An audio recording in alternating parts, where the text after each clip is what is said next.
Assalamualaikum warahmatullahi wabarakatuh. Halo teman-teman, bagaimana kabarnya?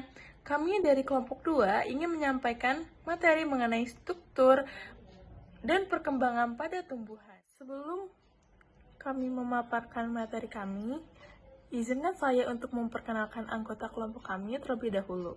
Yang pertama ada Kak Kenan, kedua Kesya Adan, ketiga Muhammad Fahri Sahal, keempat Elsa, ketiga Kira Lasita, dan yang terakhir ada Dinda Kamila. Baik, materi selanjutnya adalah pertumbuhan pada tumbuhan. Nah, pertumbuhan pada tumbuhan adalah proses yang melibatkan peningkatan ukuran dan perkembangan struktur seperti akar, batang, daun, dan bunga. Yang seiring berjalannya waktu, proses ini berlangsung sebagai hasil dari aktivitas seluler, terutama pembelahan dan perbesaran sel yang terjadi pada jaringan meristem. Nah, apa aja sih faktor yang mempengaruhi pertumbuhan pada tumbuhan? Yang pertama ada faktor genetik. Nah, gen ini mempengaruhi sifat tumbuhan seperti bentuk tubuh, warna, dan juga kemampuan metabolisme pada tumbuhan. Nah, selain genetik, ada juga faktor hormon, yaitu seperti hormon auksin, sitokinin, giberelin, asam oksidat, dan hormon etilen. Selain faktor internal, ada juga faktor eksternal yang berasal dari lingkungan, kayak cahaya matahari. Nah, tumbuhan itu memerlukan cahaya matahari untuk melakukan yang namanya itu fotosintesis. Tetapi intensitas cahaya matahari ini juga harus diperhatikan karena mempengaruhi proses fotosintesis pada tumbuhan. Nah, yang kedua itu ada suhu. Nah, suhu itu mempengaruhi metabolisme pada tumbuhan. Yang ketiga ada air dan juga kelembapan. Air itu diperlukan untuk reaksi kimia dalam tumbuhan, sedangkan kelembapan membantu mengurangi penguapan sehingga mendukung perpanjangan sel. Ada juga faktor kayak nutrisi tanah seperti nitrogen, fosfor, kalium yang sangat penting untuk fotosintesis dan pertumbuhan akar serta daun. Selain nutrisi tanah ada juga pH-nya. Nah, ini derajat kesamaan tanah yang mempengaruhi ketersediaan unsur hara bagi tumbuhan. Contohnya kayak padi yang hanya bisa hidup di pH lebih dari 6. Juga ada angin yang dapat mempengaruhi distribusi polen dan juga kelembapan udara pada bunga. Selanjutnya adalah pertumbuhan primer dan juga pertumbuhan sekunder. Nah, apa sih pertumbuhan primer? Pertumbuhan primer adalah proses penambahan panjang organ tumbuhan yang terjadi melalui aktivitas meristem apikal, yaitu jaringan yang terletak di ujung akar dan batang. Nah, meristem apikal terdiri dari sel-sel yang aktif membelah secara mitosis, menghasilkan sel-sel baru yang kemudian mengalami perpanjangan dan diferensiasi menjadi jaringan tertentu. Nah, pertumbuhan primer ini terdapat zonanya. Nah, zonanya ada 3, yaitu zona pembelahan yang merupakan tempat di mana sel-sel meristem membelah secara mitosis untuk menghasilkan sel-sel baru. Sel-sel baru ini kemudian bergerak ke daerah pemanjangan. Nah, yang kedua adalah zona pemanjangan. Ketika sel-sel baru itu mengalami pemanjangan dengan menyerap air menyebabkan vakuola membesar. Kemudian ada zona diferensiasi. Nah, sel-sel yang telah memanjang itu mulai berdiferensiasi menjadi berbagai sel jenis jaringan untuk tumbuhan. Nah, selanjutnya adalah pertumbuhan sekunder. Nah, pertumbuhan sekunder adalah proses pembelahan batang dan akar yang terjadi melalui aktivitas meristem lateral, terutama kambium vaskular dan juga velogen. Ini umumnya terjadi pada tumbuhan berkayu atau dikotil atau gymnospermae. Nah, pembelahan sel kambium vaskular yang terletak di antara xilem dan juga floem, kambium vaskular membelah ke arah dalam untuk membentuk xilem sekunder yang merupakan jaringan kayu dan ke arah luar untuk membentuk floem sekunder. Proses ini menyebabkan diameter batang dan akar bertambah besar. Seiring bertambahnya usia tumbuhan, batang semakin lebar. Nah, pembelahan sel kambium ini juga menyebabkan epidermis yang ada di luar batang terkelupas atau mati. Kemudian digantikan oleh jaringan pelindung baru yang dihasilkan oleh kambium gabus. Kambium gabus membelah ke arah luar untuk membentuk velum atau gabus dan ke dalam untuk membentuk velodrome yang berfungsi sebagai jaringan pelindung tambahan. Selanjutnya saya akan membahas tentang diferensiasi. Apa itu diferensiasi? Jadi, diferensiasi adalah proses penting dalam perkembangan tumbuhan, di mana sel-sel yang awalnya bersifat umum atau belum memiliki fungsi khusus akan mengalami perubahan menjadi sel-sel yang lebih spesifik. Perubahan ini mencakup ukuran, bentuk, struktur dalam, hingga aktivitas biokimianya. Dengan diferensiasi, tumbuhan mampu membentuk berbagai jaringan dan organ yang memiliki tugas berbeda-beda, seperti pengangkutan air, fotosintesis, atau perlindungan dari lingkungan luar. Proses ini sangat krusial agar tumbuhan dapat tumbuh dan menjalankan fungsinya secara optimal. Selanjutnya, ada faktor yang mempengaruhi diferensiasi sel. Proses diferensiasi sel itu dipengaruhi oleh beberapa faktor utama. Pertama, ada lingkungan. Cahaya, suhu, air, dan unsur hara dapat memicu atau menghambat proses ini. Misalnya, cahaya yang cukup memungkinkan daun berdiferensiasi menjadi jaringan fotosintetik yang baik. Kedua, potensi sel, terutama sel-sel meristematik yang bersifat totipotent, artinya mampu berubah menjadi berbagai jenis sel lain. Ketiga adalah faktor genetik. Gen dalam inti sel mengatur arah dan jenis diferensiasi, termasuk kapan sel harus menjadi jaringan pelindung, penyimpanan, dan pengangkutan. Kemudian, ada proses diferensiasi. Diferensiasi terjadi di berbagai bagian tumbuhan. Di meristem apikal yang terletak di ujung akar dan batang, sel-sel aktif membelah membentuk jaringan baru. Selanjutnya, di bagian pucuk dan daun, sel-sel berdiferensiasi menjadi mesofil untuk fotosintesis, epidermis untuk perlindungan, dan stomata yang berperan dalam pertukaran gas serta pengaturan transpirasi. Ini menunjukkan bagaimana setiap bagian tumbuhan itu memiliki jalur perkembangan sel yang unik sesuai dengan peran dan kebutuhannya. Kemudian pada akar, diferensiasi membentuk berbagai jaringan seperti epidermis yang menyerap air dan mineral dari tanah, korteks yang menyimpan cadangan makanan, dan jaringan vaskula, xilem dan floem untuk transportasi. Sedangkan pada kambium terjadi pertumbuhan sekunder. Kambium menghasilkan xilem sekunder ke arah dalam dan floem sekunder ke arah luar yang mempertebal batang dan mendukung fungsi transportasi dalam pertumbuhan dewasa. Proses ini juga penting dalam regenerasi saat tumbuhan mengalami luka. Kemudian ada peran diferensiasi dalam pertumbuhan dan perkembangan. Kemudian proses diferensiasi memungkinkan terbentuknya berbagai organ penting pada tumbuhan seperti akar, batang, daun, dan bunga. Masing-masing organ ini memiliki sel-sel khusus yang menjalankan fungsinya dengan efisien. Misalnya, daun memiliki jaringan mesofil yang kaya akan kloroplas untuk fotosintesis. Selain itu, diferensiasi meningkatkan efisiensi kerja jaringan seperti floem untuk distribusi hasil fotosintesis dan xilem untuk transportasi air. Proses ini juga mendukung adaptasi lingkungan seperti pembentukan stomata yang mengatur pertukaran gas atau trikoma yang melindungi dari serangan hama dan kekeringan. Diferensiasi sangat penting dalam mendukung pertumbuhan tumbuhan. Salah satu contohnya adalah kambium, jaringan meristem yang terus aktif membelah dan menghasilkan sel-sel baru ke arah dalam dan luar, kemudian berkembang menjadi xilem dan floem. Ini menambah ketebalan batang dan akar. Selain itu, diferensiasi juga menjaga kelangsungan hidup tumbuhan. Misalnya, epidermis berdiferensiasi menjadi jaringan pelindung dan kekeringan dan patogen dari kekeringan patogen, sementara parenkim menyimpan air dan jaringan makanan agar tumbuhan tetap bertahan saat kondisi lingkungan yang kurang menguntungkan. Selanjutnya adalah dediferensiasi.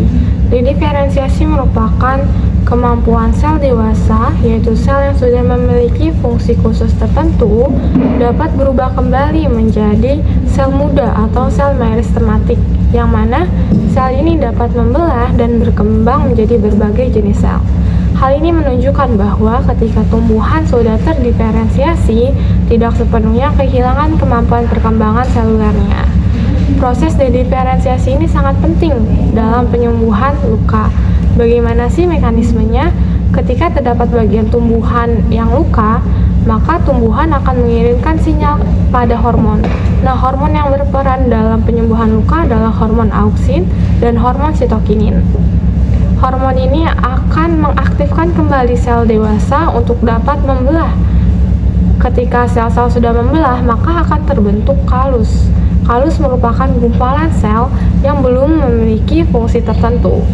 Nah, ketika kalus sudah terbentuk, maka akan terjadi rediferensiasi, yaitu sel akan berkembang menjadi jaringan yang dibutuhkan oleh tumbuhan, entah itu akar atau batang. Rediferensiasi ini sangat penting dalam proses regenerasi karena dapat memulihkan jaringan yang rusak, menggantikan sel yang hilang, mengaktifkan jalur perkembangan ulang, dan meningkatkan kapasitas proliferasi. Contoh dari diferensiasi ini adalah kambium pembuluh yang berasal dari sel yang sudah terdiferensiasi namun mengalami dediferensiasi sehingga dia dapat membentuk jaringan seperti xilem dan phloem. Begitu juga dengan falogen yang dapat kembali berubah menjadi velum, periderm, velogen, dan veloderm. Selanjutnya kita akan membahas tentang rediferensiasi. Apa yang dimaksud dengan rediferensiasi? Rediferensiasi pada tumbuhan adalah proses di mana sel atau jaringan yang telah berdiferensiasi kembali berubah menjadi tipe sel atau jaringan yang berbeda. Proses ini melibatkan dediferensiasi di mana sel-sel yang kehilangan kemampuan untuk membelah dapat bertransformasi kembali. Rediferensiasi memungkinkan tumbuhan untuk beradaptasi dengan lingkungan untuk memperbaiki kerusakan pada organ tertentu, seperti membentuk kembali organ yang hilang atau rusak setelah pemotongan batang. Proses rediferensiasi ini juga memberikan fleksibilitas di mana sel-sel dari meristem apikal dapat berubah sesuai kebutuhan lingkungan. Dan tidak lupa juga peran penting dari hormon tumbuhan seperti auksin dan juga sitokinin sangat berperan sekali dalam mengatur proses ini. Secara keseluruhan, rediferensiasi merupakan suatu mekanisme yang signifikan dalam regenerasi dan perkembangan pada organ tumbuhan. Suatu sel-sel yang dapat menghasilkan kemampuan untuk membelah, tetapi matang untuk menjalankan suatu fungsi tertentu di sini merupakan proses yang terjadi pada rediferensiasi. Pertumbuhan-tumbuhan yang bersifat terbuka juga, namun tidak memiliki sifat yang tidak terbatas, di sini juga merupakan suatu diferensiasi yang bersifat terbuka karena sel atau jaringannya itu berasal dari meristem yang sama dan memiliki struktur yang berbeda saat telah mengalami kematangan. Dan struktur akhir pada kematangan sel atau jaringan juga ditentukan oleh lokasi suatu sel tersebut. Kita bisa mengambil contoh di mana sel-sel yang terletak jauh dari meristem apikal akar akan berdiferensiasi menjadi sel penutup akar, sementara sel-sel yang terdorong ke tepi matang akan menjadi sel epidermis. Contoh proses rediferensiasi yang terjadi pada tumbuhan bisa kita ambil yaitu trikoma akar. Selain trikoma akar, contoh rediferensiasi yang terjadi pada tumbuhan bisa kita temukan di jaringan xilem sekunder, jaringan phloem sekunder maupun di sel gabus. Baik, selanjutnya yaitu perkembangan. Nah, perbedaan pertumbuhan dan perkembangan pada tumbuhan. Nah, bisa kita lihat pada gambar. Jadi toge ini merupakan salah satu contoh bukti bahwa tumbuhan itu mengalami yang namanya pertumbuhan dan juga perkembangan. Nah, apa sih bedanya pertumbuhan dan juga perkembangan itu? Nah, perbedaan pertumbuhan dan perkembangan itu dapat dilihat dari 4 hal. Yang pertama, perbedaan karakter, perbedaan sifat, perbedaan ukuran perubahan, dan juga perbedaan penyebab. Nah, yang pertama kita bahas dilihat dari perbedaan karakteristik. Nah, pertumbuhan itu terkait dengan yang namanya penambahan ukuran, mau itu penambahan tinggi, batang, lebar daun, panjang akar, bahkan sampai pada berat tanaman itu termasuk yang namanya pertumbuhan. Nah, yang kedua itu dilihat dari perbedaan karakteristiknya. Nah, perkembangan itu, karakteristik utamanya itu terkait dengan yang namanya proses menuju kedewasaan yang ditandai dengan bertambahnya struktur ataupun fungsi baru. Nah, contohnya itu saat pembentukan bunga. Nah, ini tuh artinya akan bertambah struktur baru yang fungsinya itu akan menghasilkan polen ataupun sel telur. Oke, selanjutnya itu dilihat dari perbedaan sifatnya. Nah, pertumbuhan itu bersifat irreversible atau bisa dibilang itu nggak bisa kembali ke bentuk semula. Nah, contohnya itu bisa dilihat dari daunnya yang bertambah lebar, maka daun tersebut tidak akan bisa kembali lagi ke bentuk semula. Bisa kita lihat pada gambar tersebut. Oke, selanjutnya dilihat dari perbedaan sifatnya. Nah, perkembangan itu bersifat reversible atau bisa kembali ke kondisi semula. Nah, contohnya itu saat kita memetik pucuk daun teh, yang dimana dia itu walaupun si pucuk daun tehnya ini udah dipetik, tapi beberapa lama kemudian itu struktur baru atau struktur baru daunnya itu akan tumbuh kembali. Nah, kenapa sih tunas pucuk teh itu bisa tumbuh kembali? Nah, itu karena si pucuk daun teh ini dapat tumbuh kembali karena adanya meristem apikal yang terus-menerus membelah dan didukung dengan hormon pertumbuhan seperti auksin, sitokinin, dan juga giberellin. Nah, pemangkasan yang tepat juga dapat merangsang pertumbuhan tunas baru ini. Selain itu, faktor lingkungan seperti cahaya matahari, nutrisi, dan juga air berperan penting. Oke, selanjutnya itu dilihat dari perbedaan ukuran perubahannya. Untuk pertumbuhan sendiri, ukurannya itu perubahannya itu kuantitatif, yang artinya itu bisa diukur dan dinyatakan dalam perbesaran yang cukup jelas ya teman-teman. Contohnya bisa kita lihat pada gambar, tumbuhan itu bertambah sekitar 15 cm. Jadi tingginya itu bertambah jadi 15 cm. Nah, untuk perkembangan sendiri, itu ukuran perubahannya itu kualitatif, atau artinya itu bisa diamati perubahannya tapi tidak bisa diukur begitu teman-teman. Nah, contohnya itu bisa kita lihat pada gambar perubahan warna pada pisang, yang dimana dia dari hijau ke kuning. Nah, itu artinya pisang itu jadi lebih matang. Jadi kita tentunya itu bisa melihat perubahan dari pisang ini. Akan tetapi perubahan warna dari pisang itu nggak bisa diukur gitu teman-teman. Oke, selanjutnya itu dilihat dari perbedaan penyebabnya. Untuk pertumbuhan sendiri itu disebabkan oleh yang namanya pembelahan sel dan juga pembesaran sel. Nah, pembelahan sel ini akan membuat jumlah sel bertambah, dan untuk pembesaran sel sendiri akan membuat ukuran tiap sel bertambah. Bisa kita lihat pada contoh pada gambar ya teman-teman. Nah, jika jumlah sel dan ukuran sel itu bertambah, maka artinya ukuran tumbuhan itu akan bertambah besar.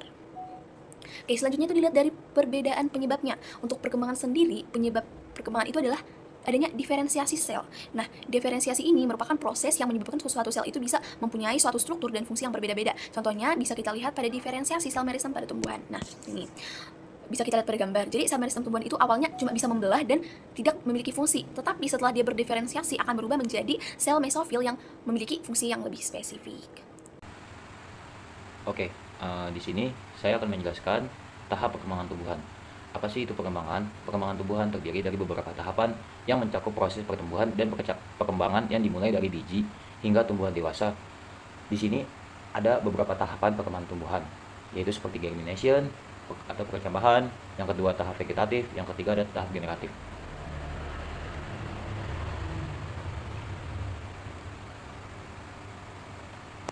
Nah, yang pertama adalah germination atau perkecambahan. Perkecambahan adalah proses dimulainya kehidupan dari biji yang sudah matang. Proses ini dimulai ketika biji memperoleh kondisi yang tepat untuk tumbuh, seperti kelembapan, suhu, dan oksigen yang cukup. Nah, perkecambahan ini juga melalui proses-proses tahapan lainnya, seperti imbibisi atau penyerapan air, yang kedua pecahnya kulit biji, yang ketiga tumbuhnya akar atau radikula, yang keempat yaitu tumbuhnya kecambah atau plumula. Nah, di sini ada contohnya sebagai berikut, yaitu pada tanaman biji jagung atau zea mais. Dia juga mengalami tahapan-tahapan yang barusan sudah saya sebutkan. Nah, yang kedua ada tahap vegetatif. Tahap vegetatif itu adalah tumbuhan berkembang biak secara vegetatif atau bukan seksual melalui pertumbuhan akar, batang, dan daun untuk mempersiapkan diri agar dapat melakukan fotosintesis dan menghasilkan energi. Proses utamanya yaitu pertumbuhan akar, pertumbuhan batang, dan pertumbuhan daun. Pada tahap ini memiliki contoh pada tanaman padi yang sama melalui tahapan-tahapan yang sudah saya sebutkan tadi. Nah, yang ketiga adalah tahap generatif. Tahap generatif ini yaitu tumbuhan mulai memproduksi bunga dan bertunas untuk menghasilkan biji. Pada tahap ini tumbuhan memasuki fase reproduksi dan juga mengalami proses-proses lainnya seperti pembentukan bunga, penyerbukan, pembuahan, dan juga pembentukan buah, dan juga yang terakhir yaitu pematangan biji. Faktor apa saja sih yang mempengaruhi tahap generatif? Yaitu ada cahaya, suhu, kelembapan, nutrisi. Yang terakhir adalah nutrisi. Fase generatif ini sangat penting bagi kelangsungan hidup spesies tanaman karena menghasilkan biji atau buah yang dapat menyebar dan tumbuh menjadi tanaman baru, melanjutkan siklus hidup tanaman. Nah, pada pengembangan tumbuhan ini memiliki regulasi hormon, yaitu memiliki peran yang dimana ada auksin, giberelin, sitokinin, asam absisat atau ABA, dan selanjutnya etilen, dan yang terakhir regulasi non-steroid. Nah, fitohormon ini bekerja sama saling berinteraksi untuk mengatur keseimbangan antara pertumbuhan, perkembangan, dan respon terhadap perubahan lingkungan, sehingga memungkinkan tanaman bertahan hidup dan berkembang biak. Sekian penjelasan tentang perkembangan tumbuhan dari saya. Terima kasih.